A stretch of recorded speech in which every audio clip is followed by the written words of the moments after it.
Welcome to Film and Page. I'm Dominic, and we got some cool news to talk about here. So it seems like Dan Simmons Hyperion may be heading to the big screen, and it might be being brought there by Bradley Cooper. So this is the article from Deadline. Bradley Cooper launches production label, sets Hyperion at Warner Brothers with Graham King. Exclusive 8-time Oscar nominee Bradley Cooper is launching a new production banner, Deadline has learned. At the same time, Cooper and Weston Middleton at the new label are set to produce Hyperion, based on the 4-volume series of Dan Simmons novels, a project Cooper has long had in the works. Hyperion now moves over from TV's Sci-Fi to Warner Brothers Motion Pictures, with Oscar-winning Graham King still attached to produce under his GK film. Previously conceived as a limited series for Sci-Fi, Hyperion now will be adapted as a feature by Tom Spezialy, the Emmy-winning EP of HBO's limited series Watchmen. A search for a director is underway. The change-up in adapting the IP as a movie instead of a limited series is to provide the IP with more breadth and scope that the expansive story demands. Published by Bantam Spectra, the Hyperion Cantos includes Hyperion 1989, The Fall of Hyperion 1990, Endymion 1996, and The Rise of Endymion 1997. The books are set 700 years after the death of Old Earth, where the entire galaxy is at war. 7 strangers set forth on a journey to unlock the mysteries of the planet Hyperion's time tunes, each convinced that they alone carry the key to saving humanity. Executive producer Haley King will oversee the project on behalf of GK Films. So this is really awesome news, and I don't know how many people seen the video I did it's been a while now, of my top 5 favorite science fiction books that weren't Dune, outside of Dune, of all time. Well, Hyperion is one of the books that made it into my top 5, and I read it a few years ago now. It's been a few years since I read it, and I also read Fall of Hyperion. And what's interesting, now I haven't read the Endymion books. There's still 2 more in the series. I have yet to read them, but I do plan on reading them in the future. But the first 2 books, you're almost better reading them back to back. They actually read like one huge novel that got split in half. That's probably how they were written.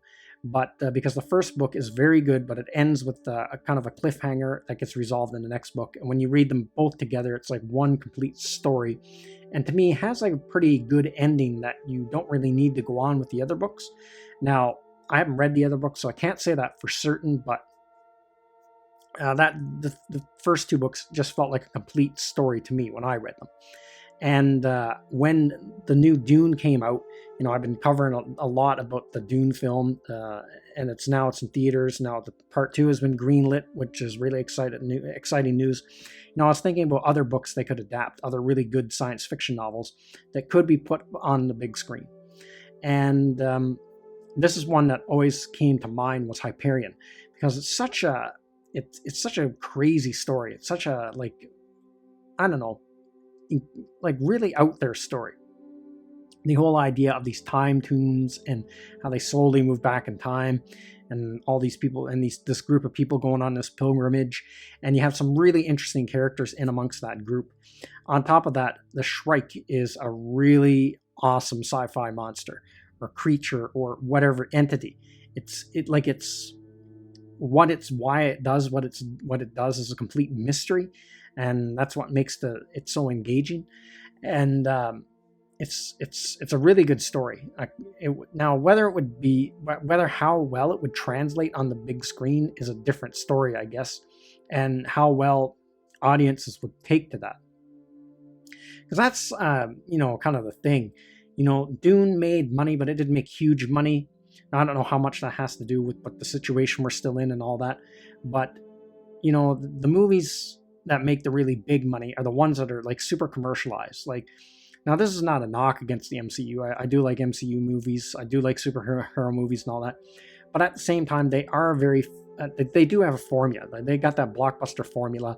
And then even with the newer Star Wars films, they got it almost down to a science, how to get the biggest commercial bang with your buck. And those films kind of feel very similar after a while, and they don't really go outside their I guess outside the borders very much, or outside the comfort zone.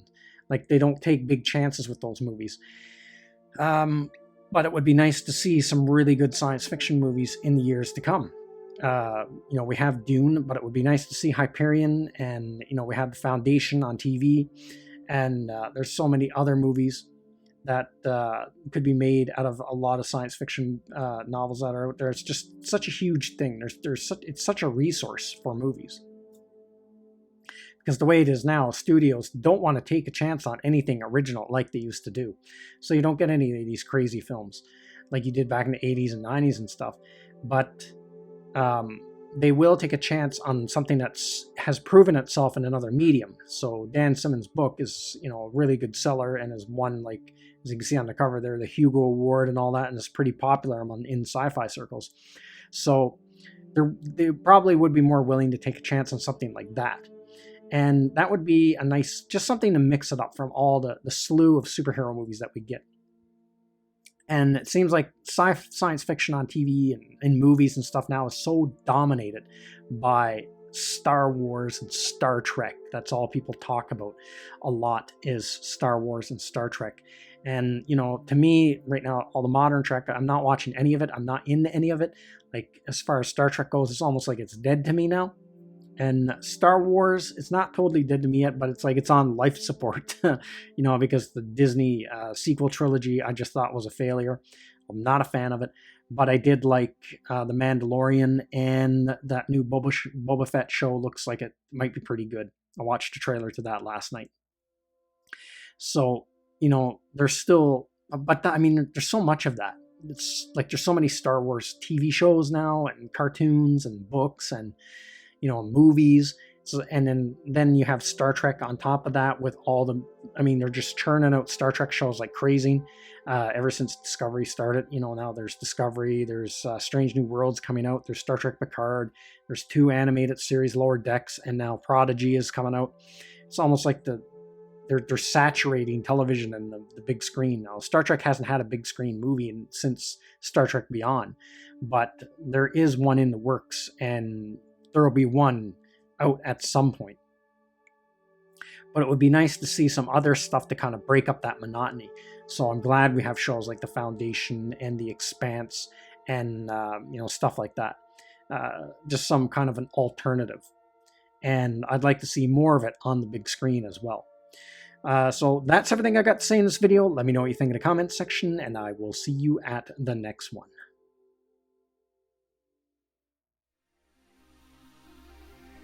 I'd like to say thank you to all of my subscribers.